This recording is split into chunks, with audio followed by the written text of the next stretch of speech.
45 minute तक विषय की प्रस्तुति होगी। बाद में 15 मिनट अपने विचार व्यक्त करने के लिए अथवा जिज्ञासा समाधान के लिए होंगे। गत सत्र में हमने भगवान वेद व्यास के बारे में सुना था। वे भगवान वेद व्यास जिन्होंने वेदों का संपादन किया और ज्ञान क्षेत्र के समस्त आयामों में अपनी प्रतिभा की प्रस्तुति करके अंत में श्रीमद् भागवत पुराण तक की रचना की और फिर भागवत कथा भी कही। आज भी समस्त ज्ञान क्षेत्र में 2 ग्रंथ ऐसे हैं जो सर्वाधिक पढ़े, सुने, गाए और समझे जाते हैं और उसके ऊपर बहुत चिंतन होता है और कथा भी होती है। ये 2 ग्रंथ हैं श्रीमद् भगवद गीता और दूसरा है श्रीमद् भागवत पुराण। भागवत पुराण कथा के रूप में प्रसिद्ध है और भगवत गीता जीवन विषयक उपनिषद ग्रंथ है। इन दोनों के ही कर्ता, इन दोनों के ही रचयिता भगवान वेद व्यास है। ये हमने गत सत्र में देखा था। अब हम भागवत पुराण का सूत्र पकड़कर आगे की चर्चा करने वाले हैं, परंतु यह चर्चा भागवत पुराण की नहीं होगी।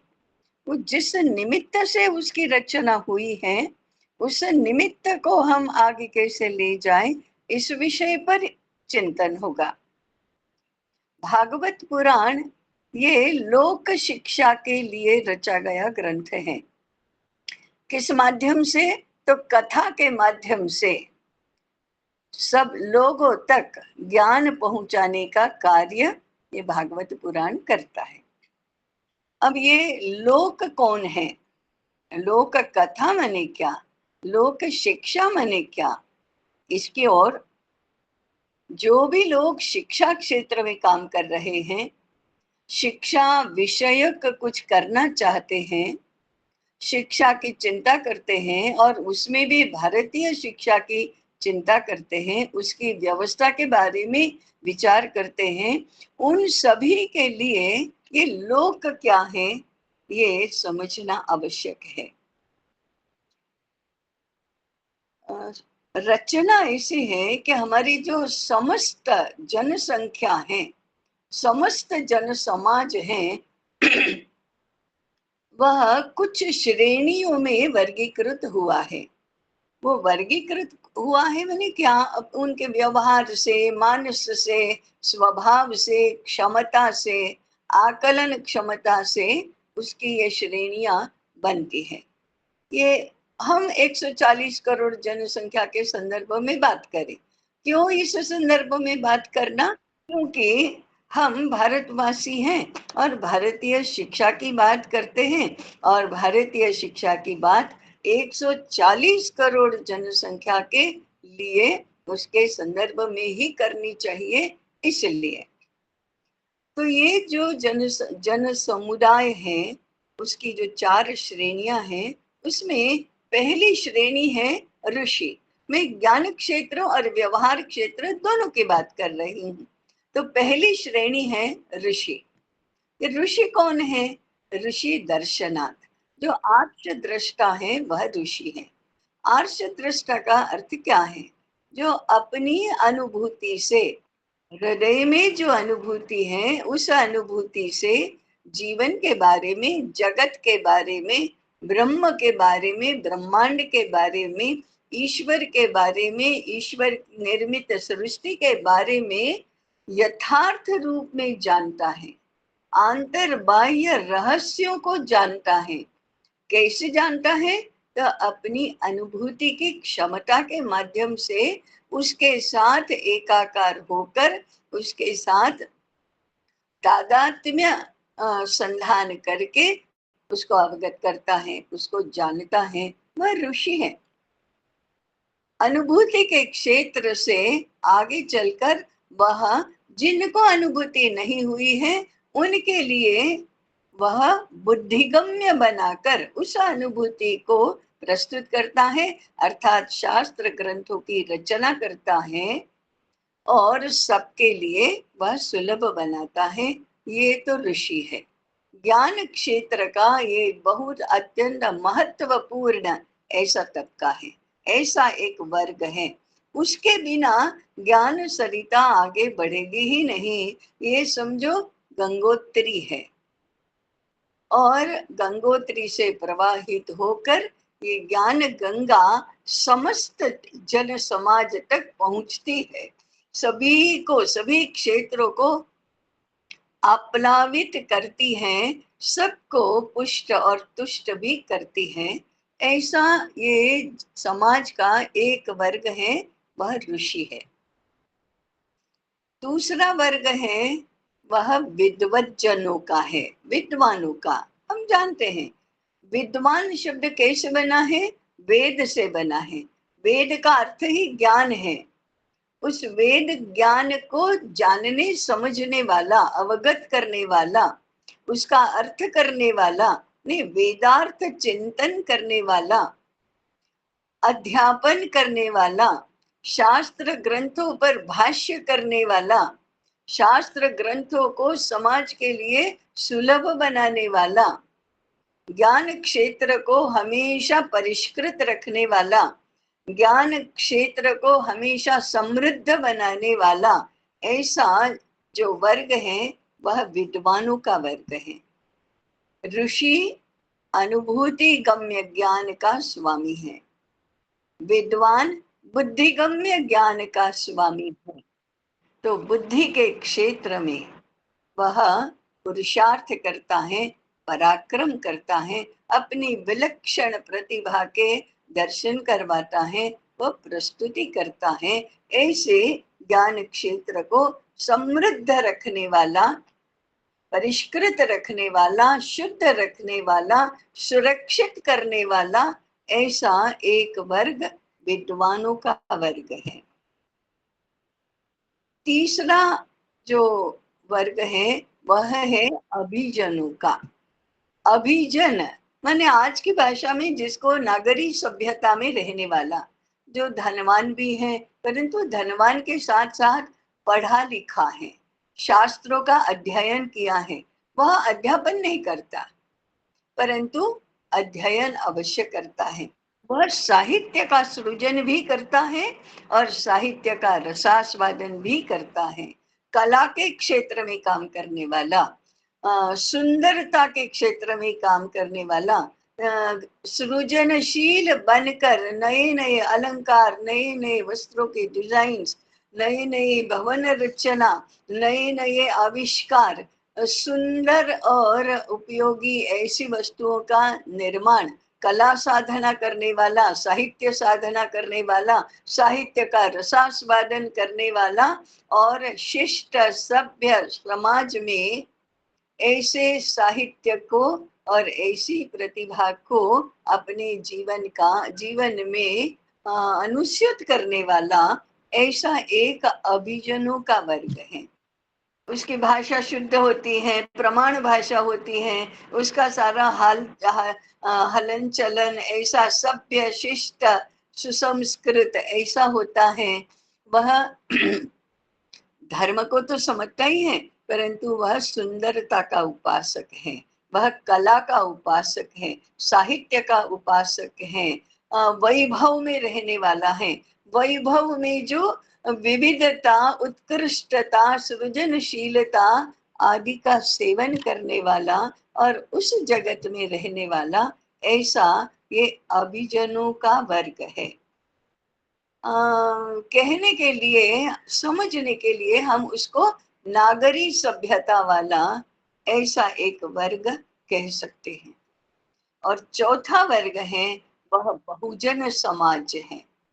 यह काम करता है, उद्योग करता है, उत्पादन करता है, विभिन्न प्रकार की कारीगरी के कामों में व्यस्त है। वह कृषि करता है, वह गोपालन करता है, वह वैश्य समाज भी, वाणिज्य भी करता है, परंतु अधिकांश तो वह उत्पादन करता है। और वह ग्रामों में रहता है। उसका जीवन मिट्टी के साथ जुड़ा हुआ होने के कारण से, उत्पादन के औजारों के साथ जुड़ा हुआ होने के कारण से, उत्पादन के कार्य में व्यस्त रहने के कारण से उस वह ऐसा सुंदर और महीन और ऐसा नहीं होता। उसका उसका सौंदर्य प्रसाधन और अलंकार वो ऐसे नाजुक कोमल ऐसे नहीं होते। वो मिट्टी के साथ रहने वाला है, पत्थरों के साथ रहने वाला है, लकड़ी के साथ रहने वाला है, वृक्ष वनस्पति के साथ रहने वाला है। वह मेहनत मजदूरी करने वाला है, परिश्रम करने वाला है। ऐसा बहुजनों का वर्ग है। वह ग्राम सभ्यता का निवासी है। वह ग्राम सभ्यता का अंग है। वह ग्रामों में निवास करता है, उद्योग करता है, परिश्रम मेहनत मजदूरी आदि करता है। ऐसा बहुजन है। इस बहुजन को लोक की संज्ञा दी गई है। बहुजन के साथ साथ कुछ तो अभिजन, कुछ मात्रा में अभिजन भी जुड़ा है, परंतु अधिकांश बहुजन, ये बहुजन ही लोक है। लोक शास्त्रों का अध्ययन नहीं करता।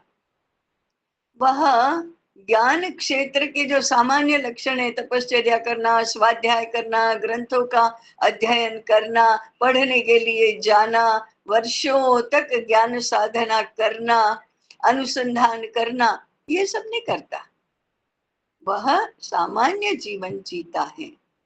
ये लोक है।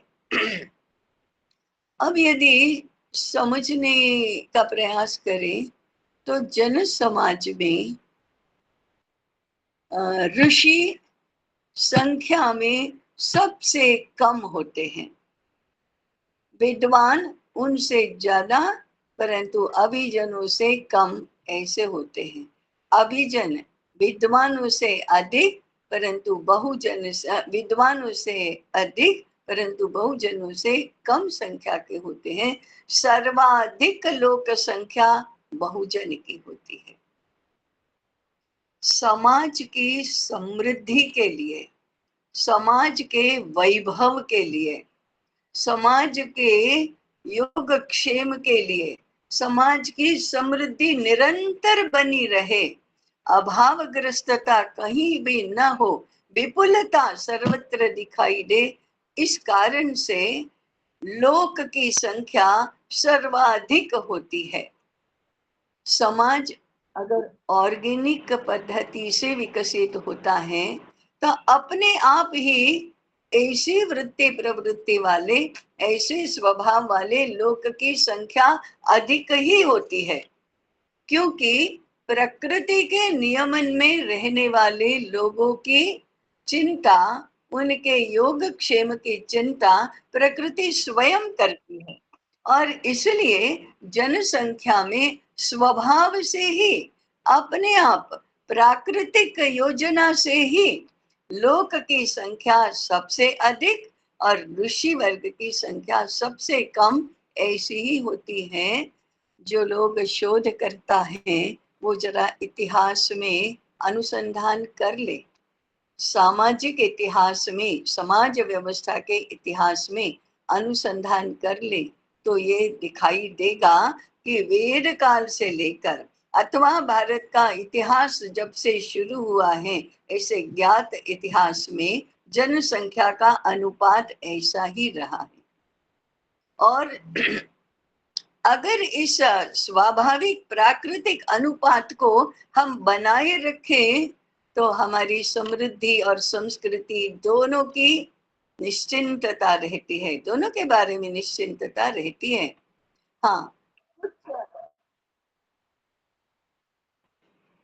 તમારા મજૂરી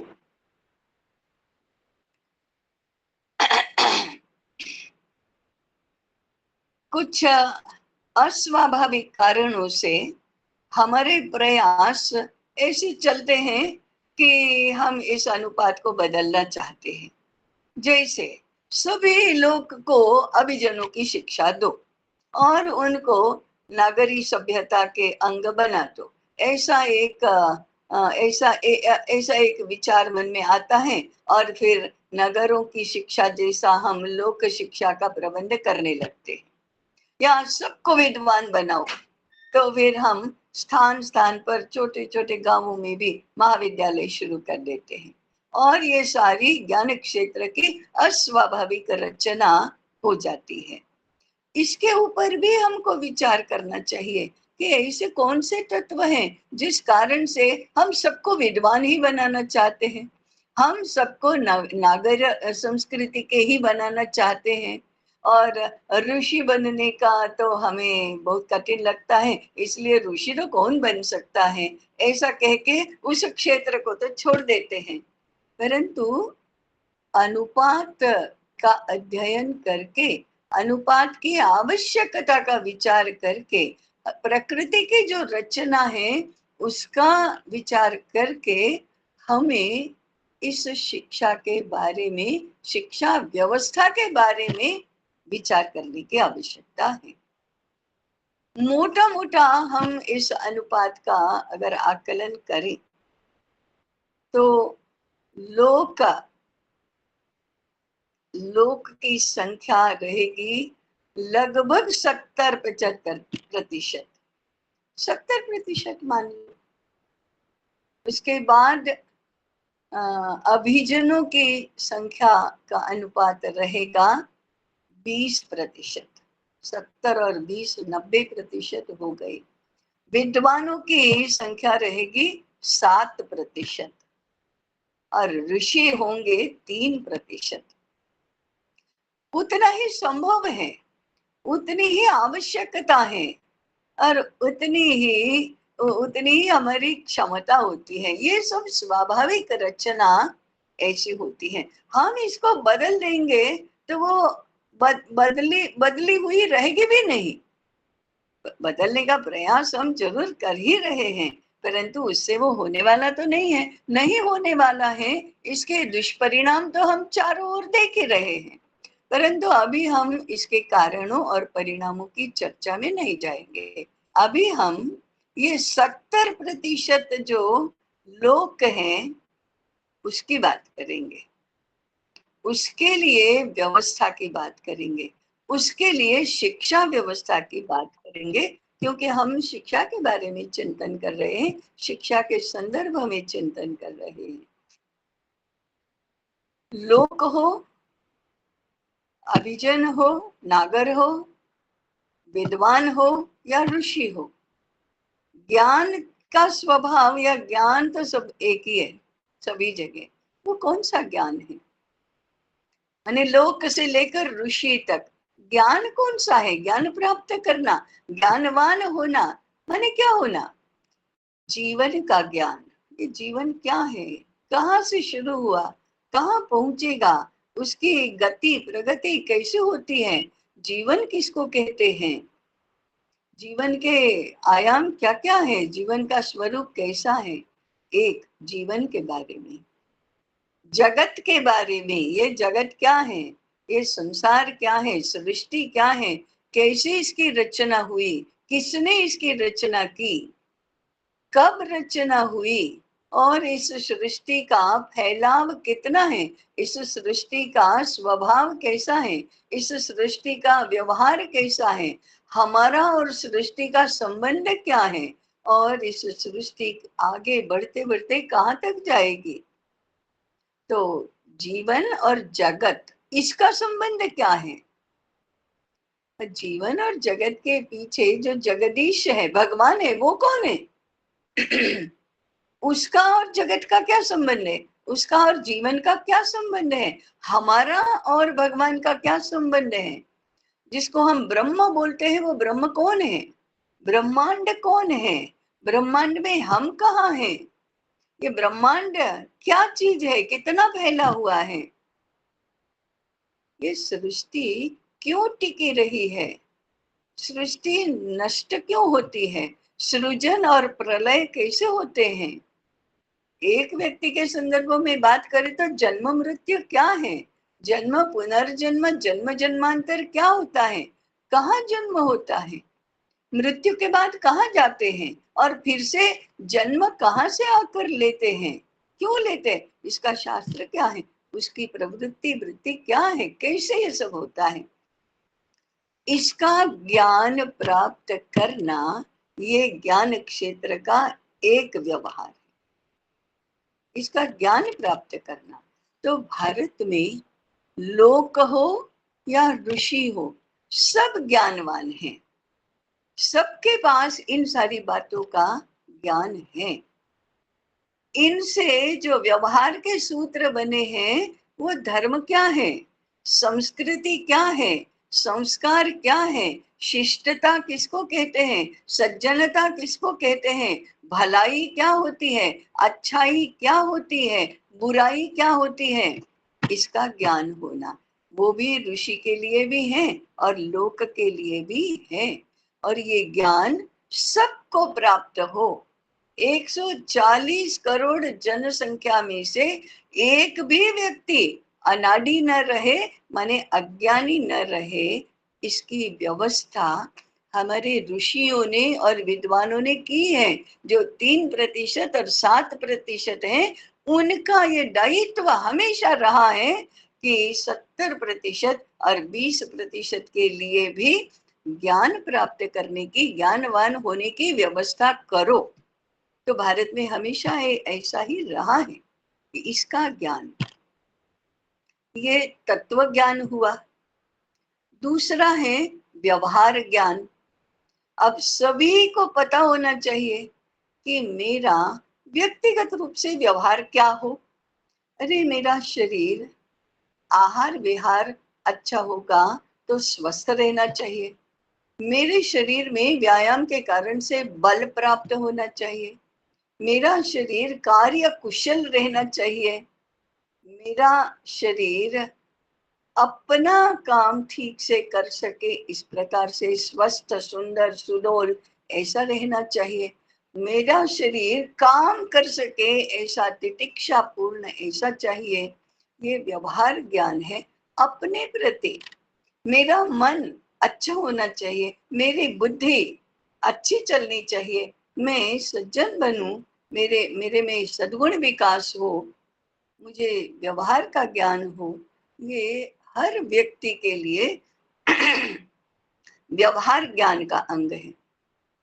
परंतु ये तो व्यक्तिगत हुआ, मेरे कुटुंबीजनों के साथ, माता पिता के साथ मेरा व्यवहार कैसा होना चाहिए, स्त्री पुत्रादि के साथ मेरा व्यवहार कैसा होना चाहिए, बंधु बांधवों के साथ कैसा होना चाहिए, ये जो समाज है, ये समाज जनों के साथ मेरा व्यवहार कैसा होना चाहिए, कैसा का मापदंड क्या है, वो धर्म संस्कृति ब्रह्म ब्रह्मांड आदि का जो ज्ञान है उसके अनुकूल है।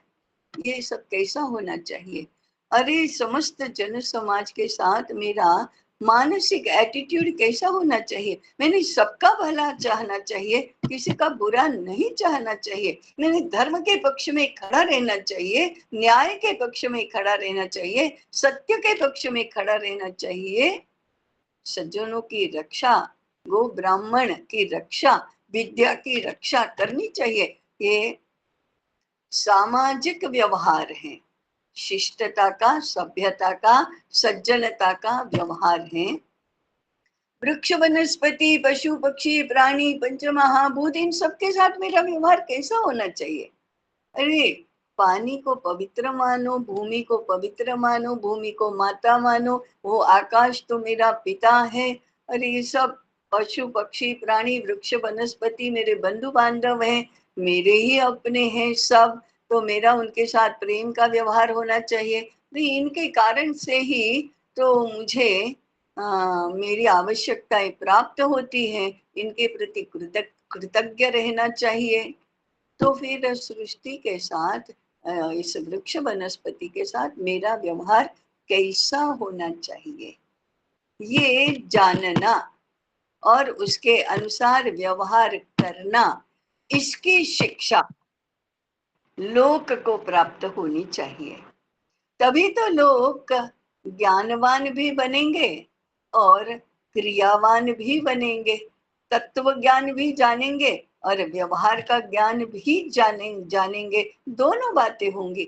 तभी जब इस प्रकार से रहेंगे तो फिर सुख होगा, समृद्धि होगी, शांति होगी, सुरक्षा होगी, संतोष होगा और आनंद और प्रसन्नता भी होंगे। तो ये जन जन तक ये ज्ञान पहुंचाना, इसकी व्यवस्था करना, इसमें सबसे बड़ा हिस्सा लोक शिक्षा का है। आज हमने लोक शिक्षा का विपर्यास ये किया है कि इनको ये सब मिले, इसकी व्यवस्था न करके इनको नगर के लोगों को मिले, ऐसा ही ज्ञान मिल, ऐसी ही शिक्षा मिलनी चाहिए, विद्वानों को मिलता है ऐसे ही मिलना चाहिए, ऐसा हम करके ऐसा प्रयास करते हैं। तो न तो ये अपने लायक ज्ञान प्राप्त कर सकते हैं, ना तो विद्वानों को मिलता है, ना ये विद्वान बन सकते हैं। और इस उपद्व्याप में ग्राम ग्राम नष्ट हो रहे हैं, उद्योग धंधे नष्ट हो रहे हैं, संस्कार नष्ट हो रहे हैं, और सब छिन्न विच्छिन्न अव्यवस्थित ऐसा सब कुछ बन गया है।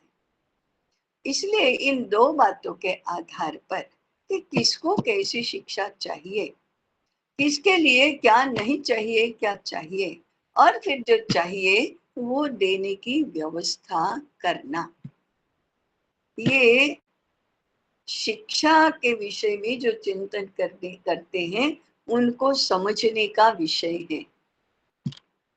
तो फिर हमारे यहाँ ये लोक शिक्षा जो इतनी व्यापक है, इतनी बड़ी जनसंख्या के लिए है, उसकी व्यवस्था कैसे होती थी? इनके लिए आज जैसे हैं वैसे विद्यालय नहीं थे। आज प्राथमिक विद्यालयों को लेकर हम कहते हैं free and compulsory education for all, compulsory education. पकड़ पकड़ कर स्कूल में भेजो, पकड़ पकड़ कर स्कूल में भेजो। माता पिता को अपराधी मानो यदि उनके बच्चे स्कूल में नहीं जाते हैं तो। ऐसे स्कूलों में नहीं होती। लोक शिक्षा के लिए विद्यालय ये साधन नहीं है, ये व्यवस्था नहीं है। इनके लिए माध्यम है उनका अपना व्यवसाय, उनकी अपनी व्यवसाय परंपरा और धर्म संस्कृति आदि की शिक्षा के लिए कथा जो मंदिरों में होती है, कथा जो तीर्थ क्षेत्रों में होती है, इनके लिए शिक्षा का माध्यम है तीर्थ यात्रा। इनके लिए शिक्षा का माध्यम है कथा श्रवण। इनके लिए शिक्षा का माध्यम है रामलीला। इनके लिए शिक्षा का माध्यम है गीत संगीत, नृत्य नाट्य, लोक नृत्य, लोक नाट्य, ये सारी शिक्षा के माध्यम हैं।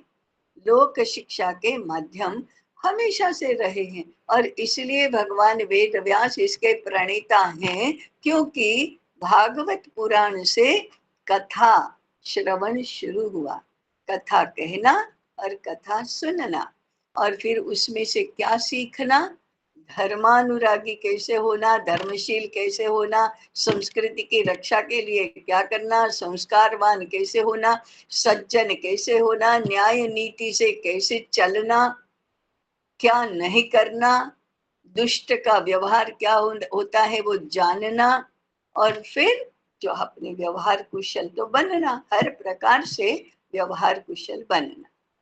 तो धर्म तत्व ज्ञान जिसका धर्म संस्कृति संस्कार इतिहास सज्जनता जीवन मूल्य आदि सब है, उसकी शिक्षा का केंद्र है मंदिर, विद्यालय नहीं। और सर्व प्रकार की व्यावहारिक शिक्षा जो है, माने समृद्धि निर्माण कैसे करना, उद्योग धंधे कैसे करना, अर्थार्जन कैसे करना, अर्थ अर्थ अर्थ उत्पादन ही कैसे करना, माने समृद्धि की रक्षा, समृद्धि का उत्पादन कैसे करना, इन सारे बातों की शिक्षा का केंद्र है घर और व्यवसाय। परंतु घर और व्यवसाय ऐसी दो बातें न करके केवल घर इसलिए कहते हैं कि हमारी परंपरा में व्यवसाय भी गृह जीवन का ही एक अंग है। जैसे घर में रहते हैं, घर में भोजन करते हैं, घर में हमारा आहार विहार सुरक्षित होता है, घर में सोते हैं, उसी प्रकार से घर में व्यवसाय भी करते हैं। तो ये अर्थार्जन और समाज की आवश्यकताओं की पूर्ति, ये दोनों बातें कुटुंब जीवन का ही एक अंग बनकर वो जो व्यवसाय है वो भी गृह रचना का एक अंग है। तो जो समृद्धि, उद्योग, व्यवसाय आदि जो सारी बातें हैं, और घर में जितना धर्म और संस्कृति का पालन होता है, उन सब का केंद्र है घर। तो लोक शिक्षा के दो माध्यम हुए, एक घर और दूसरा मंदिर। अब ये क्या हुआ, हमारा मानस ऐसा कलुषित कैसे हो गया? तो जिनको ये सारी बातें, इन सारी रचना समझ में ही नहीं आती है, वो क्या कहते हैं, आप लोगों को अक्षर ज्ञान नहीं है, लिखना नहीं आता है, पढ़ना नहीं आता है, स्कूल्स नहीं है, आपके बच्चे विद्यालय में नहीं जाते, इसलिए आप अनाड़ी हैं।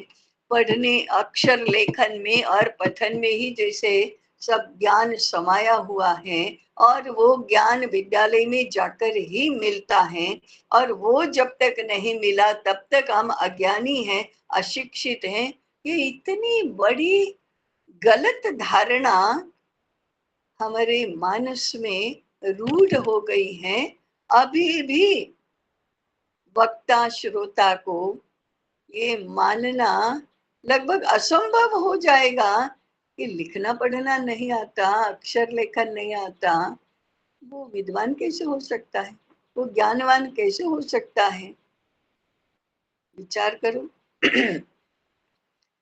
भगवान गणेश ने जब तक लिपि की खोज नहीं की थी, तब तक तो सारे ऋषि और शास्त्र रचना करने वाले, मंत्रों के उद्गाता, मंत्र दृष्टा निरक्षर ही तो थे। कहाँ लिखना पढ़ना था? लिखना पढ़ना ही नहीं था तो लिखना पढ़ना कहाँ आता था? निरक्षर लोगों को कृषि, गोरक्षा, वाणिज्य, हिसाब, उत्पादन, कारीगरी सब आता है। उसमें लिखने पढ़ने की आवश्यकता ही नहीं पड़ती। वो तो कौशल का विषय है, बुद्धि का विषय है, हाथों की उंगलियों की सृजनशीलता का विषय है, व्यवहार ज्ञान का विषय है। लिखने पढ़ने का क्या काम है? आज भी बहुत कम पढ़े लिखे लोग विश्व व्यापार में जाते ही हैं, करते ही हैं। तो अक्षर लेखन का ज्ञान के क्षेत्र में इतना तो कोई स्थान ही नहीं है। निरक्षर लोग कवि होते हैं, कबीर ने बताया, कवि होते हैं। निरक्षर लोग तत्वज्ञानी होते हैं, ईश्वर साक्षात्कारी होते हैं। भगवान रामकृष्ण परमहंस और रमन महर्षि इसके उदाहरण हैं कि उनको लिखना पढ़ना नहीं आता था, तो भी वो तो ईश्वर साक्षात्कारी थे। साधु संत होते हैं, सज्जन होते हैं, यानी समृद्धि भी लेखन और पठन की मोहताज नहीं है। संस्कार और समृद्धि भी लेखन और पठन के मोहताज नहीं है। विद्वत्ता भी लेखन और पठन की मोहताज नहीं है। इसलिए लोक के लिए जिनको शास्त्रों का अध्ययन नहीं करना है, जिनको शास्त्रों की रचना नहीं करनी है, जिनको शास्त्र चिंतन नहीं करना है, उनको विद्यालय में जाने की आवश्यकता ही नहीं। ज्ञानवान तो वे तब भी हो सकते हैं, भगवान के भक्त तो तब भी हो सकते हैं, ईश्वर साक्षात्कारी तो तब भी हो सकते हैं, अपना उद्योग व्यवसाय करके समृद्धि निर्माण तो तब भी कर सकते हैं। इसलिए ये बार बार जोर देकर इसलिए कहना पड़ता है कि हमने पूर्व प्राथमिक विद्यालयों से लेकर विश्वविद्यालयों तक का ऐसा जाल फैला कर रखा है जो जिसको आवश्यक ही नहीं है, उपयोगी नहीं है, ऐसी शिक्षा की व्यवस्था लाखों अरबों रुपये खर्च कर करके बनाते हैं और निष्पन्न कुछ नहीं है। इधर उद्योग धंधे समाप्त होते हैं, कार्यकुशलता समाप्त होती है, इधर ज्ञान आता नहीं, उसका कोई उपयोजन नहीं। ऐसी निर्बुद्ध व्यवस्था, अविचारी व्यवस्था हमने की है और उस जाल से हम बाहर नहीं आ सकते, सरलता से तो नहीं आ सकते। कोई ऐसी हिम्मत नहीं कर सकता कि बालक 3 वर्ष का हुआ और उसे विद्यालय में नहीं भेज रहे हैं।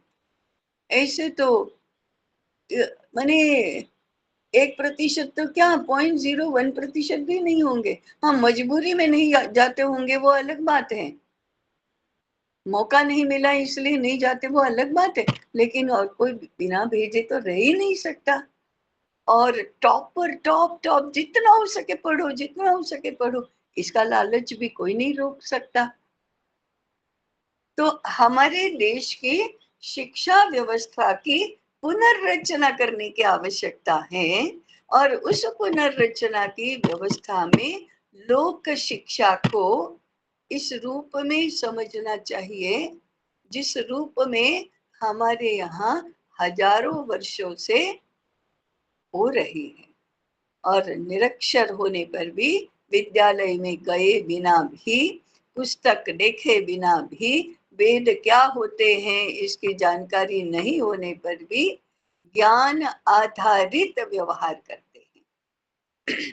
भारत हमेशा ज्ञान निष्ठ देश रहा है और अपने समस्त जीवन रचना को ज्ञान के प्रकाश में ही वह देखता है और उसका अनुसरण करता है। तो ये ज्ञान लोक को कैसे मिले, इसका चिंतन लोक शिक्षा में किया गया और ये लोक शिक्षा का केंद्र मंदिरों में और घरों में रखा गया। धर्म नीति आदि का सूत्र संचालन मंदिरों के माध्यम से होगा और व्यावसायिक कुशलता की व्यवस्था घरों में होगी, क्योंकि व्यवसाय घर का ही एक भाग है। व्यवसाय में भी एक दृष्टि भारत में हमेशा रही है, वह क्या है, ये व्यवसाय क्या है। आज के संदर्भ में ही कहें तो अर्थार्जन के लिए जो भी काम करते हैं वो सारा हमारा व्यवसाय है। भारत में व्यवसाय के साथ अनिवार्य रूप से अर्थार्जन नहीं जुड़ा है, अनिवार्य रूप से समाज सेवा जुड़ी है। अर्थार्जन के साथ इसका तो एक बाय प्रोडक्ट होता है, स्वाभाविक परिणाम होता है, ऐसा जुड़ा है, सीधा नहीं जुड़ा है। सीधा समाज सेवा से इसका जुड़ाव है। जैसे घर में रहते हैं तो अपने आप के प्रति व्यवहार का ज्ञान, परिवारजनों के प्रति व्यवहार का ज्ञान, बंधु बांधवों स्वजनों और पड़ोसियों के साथ के व्यवहार का ज्ञान होना, ऐसे समाज के साथ व्यवहार का भी ज्ञान होना यह अपेक्षित है और उसके आधार पर व्यवहार करना। तो व्यवसाय धर्म आधारित जीवन का एक अंग है, अच्छे जीवन का ही एक अंग है। और उसकी दृष्टि क्या रही हमेशा, अरे मुझे चाहिए वो मैं प्राप्त करता हूँ, मुझे चाहिए वो प्राप्त करने के लिए मैं सक्षम हूँ, मेरे घर के लोगों को चाहिए ऐसा सब प्राप्त करने के लिए हम सब मिलकर सक्षम हैं और मुझे समाज की ओर भी देखना चाहिए। और समाज को चाहिए वो सारा का सारा प्राप्त हो, ये भी देखना चाहिए। उसमें फिर व्यवसायों की व्यवस्था हुई, और वो व्यवस्था सुजान लोगों ने बनाई। और उसके पीछे दृष्टि क्या रही? दृष्टि ये रही कि मेरा परिवार यदि कृषक का है, तो मेरी दृष्टि ये है कि मेरे आसपास के लोग, ये जन समाज, मेरी जितनी क्षमता है उसके अनुरूप अन्न के अभाव में नहीं जीना चाहिए, भूखा नहीं रहना चाहिए। मुझे सबके लिए अन्न उगाना चाहिए, मेरे अकेले के लिए नहीं। तो कृषि ये मेरा व्यवसाय हुआ। मेरा हुआ माने मेरे घर का हुआ। और किसके लिए हुआ? तो समस्त समाज के लिए हुआ। मुझे चाहिए इसलिए नहीं हुआ, समाज को चाहिए इसलिए हुआ। मेरा मेरा परिवार, मेरा घर बुनकर का है, मैं वस्त्र बुनता हूँ। तो फिर ये किसके लिए? केवल मेरे लिए नहीं, मेरे परिवार के लिए नहीं, समाज को वस्त्र चाहिए, इसलिए मैं वस्त्र बुनता हूँ। समाज को पाद रक्षा चाहिए, इसलिए मैं जूते बनाता हूँ। समाज को रहने के लिए घर चाहिए, इसलिए मैं भवन बनाने की विद्या प्राप्त करता हूँ और भवन बनाता हूँ। समाज को वाहन चाहिए, बैलगाड़ी चाहिए, इसलिए मैं बैलगाड़ी बनाने की, वाहन बनाने की विद्या प्राप्त करता हूँ। समाज को यातायात सुगम हो, सुलभ हो, इसलिए रास्ते चाहिए, तो मैं रास्ते बनाने की, नौका बनाने की, ऐसे सारी कुशलताएं प्राप्त करता हूँ। और वह मेरे कुल का, मेरे घर का व्यवसाय है। और उस व्यवसाय को समाज सेवा की दृष्टि से करना और अत्यंत कुशलता पूर्वक करना, ताकि सेवा में कोई कमी न रह जाए, ये हमारी दृष्टि रही है। ये ज्ञान दृष्टि, धर्म दृष्टि और जीवन दृष्टि किसने दी? शास्त्रों ने दी। किसने दी? कथाकारों ने दी। किसने दी? पुराणों ने की। कहाँ दी? मंदिर को केंद्र बनाकर दी। और इसके लिए कुशलता निर्माण करना, कुशलता संपादन करना हर घर का, हर व्यक्ति का उद्देश्य रहा। तो फिर भौतिक वस्तुओं का उत्पादन, ये मेरा तो अपने लिए तो मिल ही जाता है। फिर चिकित्सा, फिर शिक्षा, फिर धर्मोपदेश, ये सारी बातें हमारा व्यवसाय रही। परंतु सीधे सीधे अर्थार्जन का विषय तो कोई भी नहीं रहा। अर्थार्जन माने अर्थ की प्राप्ति तो हो जाती है, पर मैं उसके लिए नहीं करती, वो मुझे अपने आप प्राप्त होती है। अगर मेरे लिए मैं करती, तो जितना प्राप्त होता, उससे अधिक प्राप्त होता है। ये विपुलता का अर्थशास्त्र इसमें से विकसित होता है।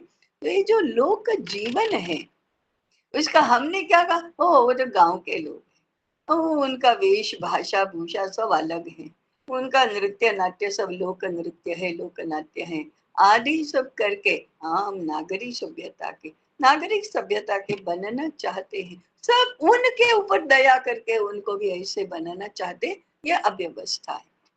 तो ये जो लोक जीवन जिस प्रकार से व्यवस्थित हुआ है, उसकी व्यवस्था बनी रहे, और लोक समझ कर, ज्ञान दृष्टि से, धर्म दृष्टि से ये सारा व्यवहार करे, इसलिए लोक शिक्षा की व्यवस्था करना, ये हमारे शिक्षा क्षेत्र के लिए बहुत आवश्यक, उपयोगी, अनिवार्य ऐसा अंग है। भारत में ऐसा होता आया है। गत 200-250 वर्षों से हमने सारी अव्यवस्था, कुव्यवस्था निर्माण कर दी है।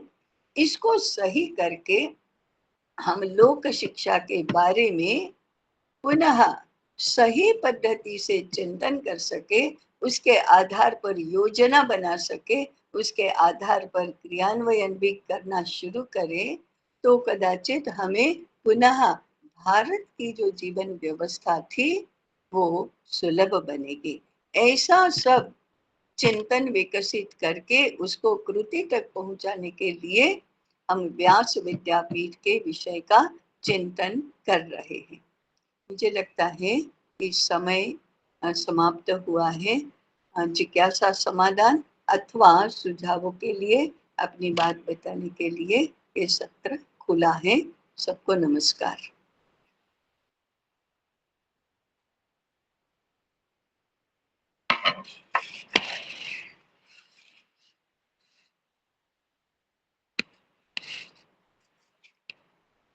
जिसको भी प्रश्न है वो पूछ सकते हैं।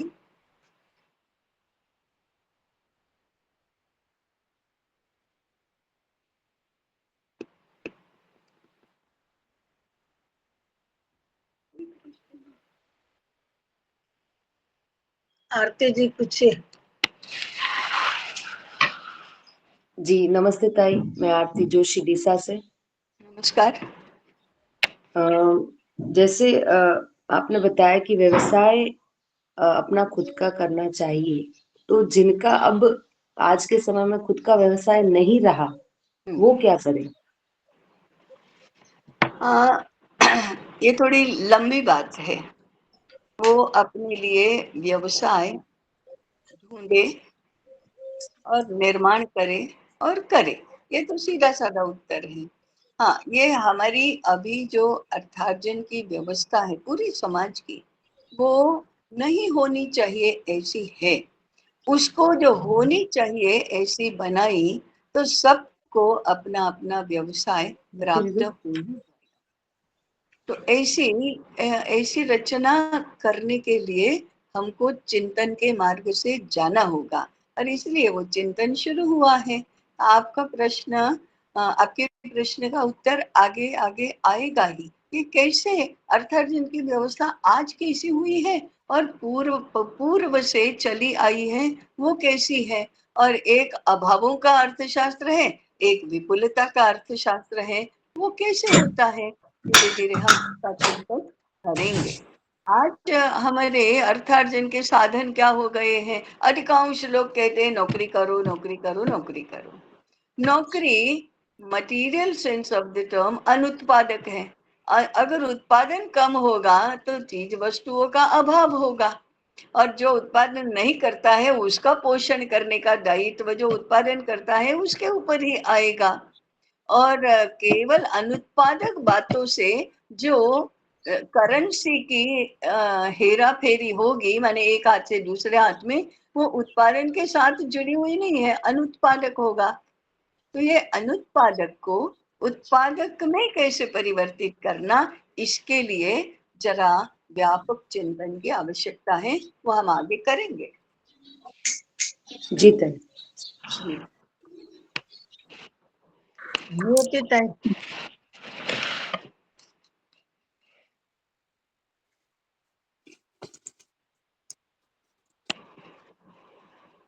हरिओम। नमस्कार दाई।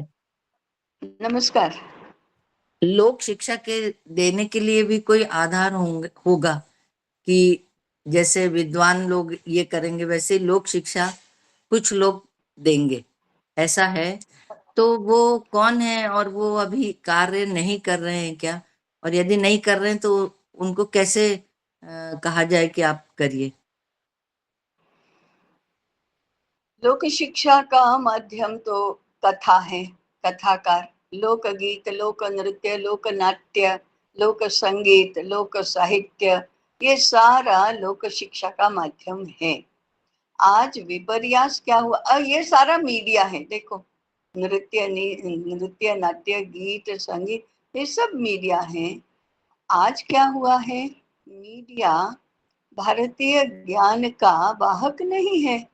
सोशल मीडिया हो, ये प्रिंट मीडिया हो, ये बाकी सारे ऑडियो विजुअल संचार माध्यम हो, उनका शिक्षा के साथ का, संस्कारों के साथ का, संस्कृति के साथ का संबंध विच्छेद हो गया है। उसको हम कहते हैं मनोरंजन के माध्यम। भारत में मनोरंजन संस्कार और ज्ञान और धर्म के विहीन उसके विमुख कभी भी नहीं रहा, आज भारतीय जीवन मूल्य, भारतीय जीवन दृष्टि, धर्म, संस्कृति, संस्कार आदि से मीडिया का कोई संबंध नहीं रहा। मनोरंजन को धर्म और संस्कारों से कोई लेना देना ही नहीं, ऐसा स्थापित हो गया है। इसलिए एक तरफ तो ज्ञान मिलता नहीं है, दूसरी तरफ विपरीत ज्ञान मिलता है। इस कारण से हम तो भटक गए, ऐसे ही हो जाते हैं। इसको ही पुनः स्थापित करना ये लोक शिक्षा के क्षेत्र में कार्यरत लोगों का कार्य है। आज भी कथाएं होती है, आज भी रामलीला होती है, आज भी लोक नृत्य, लोक संगीत, लोक नाट्य सब कुछ है, आज भी है। परंतु जनसंख्या ही पुनर्रचना उसकी होने लगी है, वही विस्थापित होने लगी है, वही अव्यवस्थित है, तो उनकी शिक्षा के सारे माध्यम भी विपरीत ही हो गए हैं। इसलिए बहुत बड़ा विषय है। इसकी पुनर्व्यवस्था कैसे करना वो अगले चिंतन सत्रों में आएगा। नहीं, आज है, लेकिन वो हाथों में उनके चली गई है जो अभिजन कहें या जो एलिट ग्रुप है, उनके हाथों में लोक शिक्षा चली। नहीं, वो वो अज्ञानी, असंस्कारी, विपरीत जीवन दृष्टि वाले लोगों के हाथ में चली हाँ, गई है। मतलब उन लोगों के हाथ में चली गई है। तो सही सही हाथों में हाँ, आए, उसके अपने लिए क्या करना चाहिए? अपने हाथों को सही बनाओ और उनसे छीन कर अपना ये करने का बल प्राप्त करो, क्षमता प्राप्त करो, सामर्थ्य प्राप्त करो, तभी होगा। ये संस्कृति की रक्षा और संस्कारों की, धर्म की रक्षा का ही युद्ध तो है, ये युद्ध का मोर्चा है। आप जीतने का संकल्प करके सामर्थ्य संपादन करने का प्रयास शुरू करो तो होगा। ये कौन जी, करेगा? नियति लो- से शुरुआत होगी। व्यास विद्यापीठ। हाँ, व्यास विद्यापीठ करेगा। प्रश्न पूछने वाले से शुरुआत होगी। विनायक जी, विनायक जी। जी ताई, प्रणाम। राम राम हाँ, सभी को। जी नमस्कार। ताई, मुझे संक्षेप में एक बार फिर से अभिजन और बहुजन का बता सकती है? उस पर चिंतन नहीं हो पा रहा है, मतलब वो क्या है, मतलब अभिजन बहुजन, मतलब हमेशा कंफ्यूजन रहा है। बहुत सरल है। नागरी सभ्यता में जीने वाले अभिजन हैं।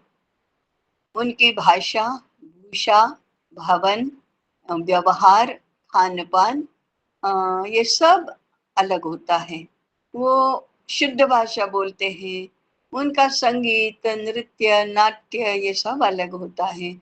उदाहरण के लिए जो मंचों पर होने वाली प्रस्तुति है, नाटक की हो, गीत संगीत की, ये नागरी और लोक ये अलग होती है।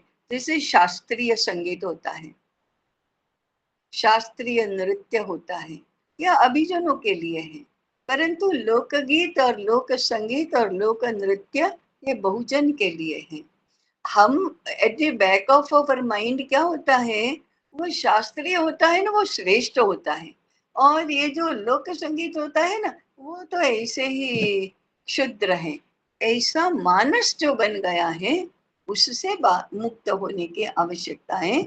तो अभिजन माने ये जो शास्त्रीय कला है, नृत्य, नाट्य, गीत, संगीत, साहित्य आदि है, वस्त्रालंकार है। आप देखेंगे कि जो कॉलेज में पढ़ाने के लिए जाने वाले अध्यापक हैं या पढ़ने के लिए जाने वाले छात्र हैं, उनका वेशभूषा, बॉडी लैंग्वेज, सब भाषा सब अलग होता है। खेतों में काम करने वाले, कारखानों में काम करने वाले, वस्त्र बुनने वाले, लकड़ी का सामान बनाने वाले, सुनार, सुथार, लोहार, मोची, इन सब की भाषा, भूषा, भवन सब अलग होता है।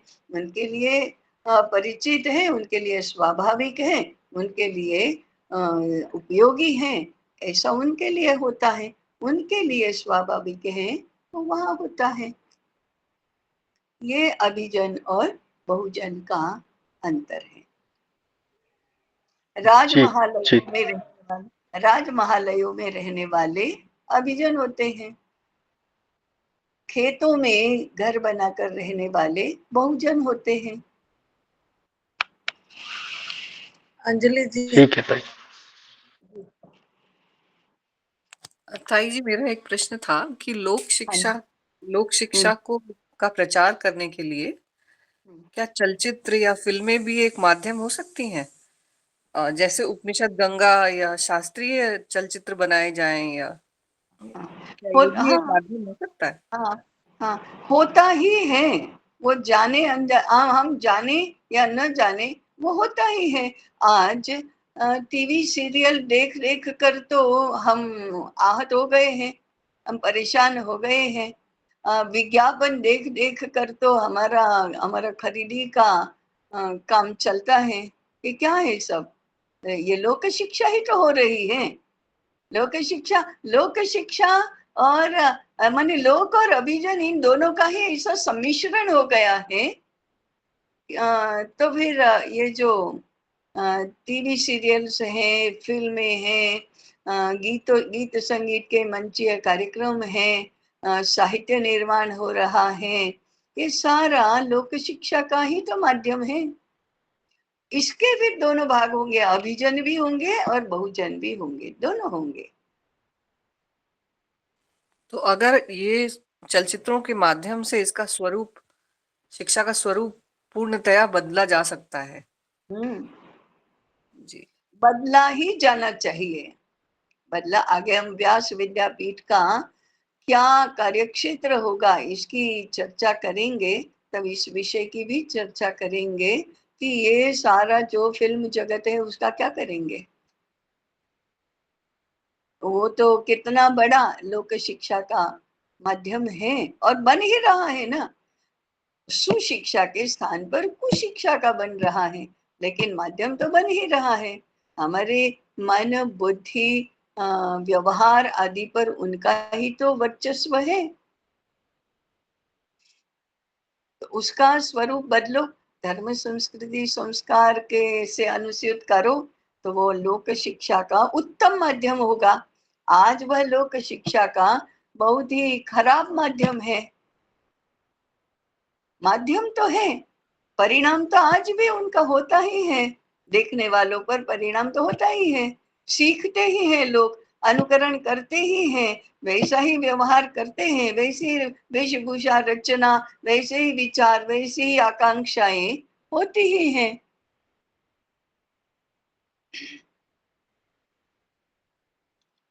जी ताई। जी, अभी समय हो गया है। तो ठीक है, हम अगले सत्र में अगली सप्तमी को मिलेंगे। तब तक के लिए सबको नमस्कार। हम शांति मंत्र से समाप्त करेंगे।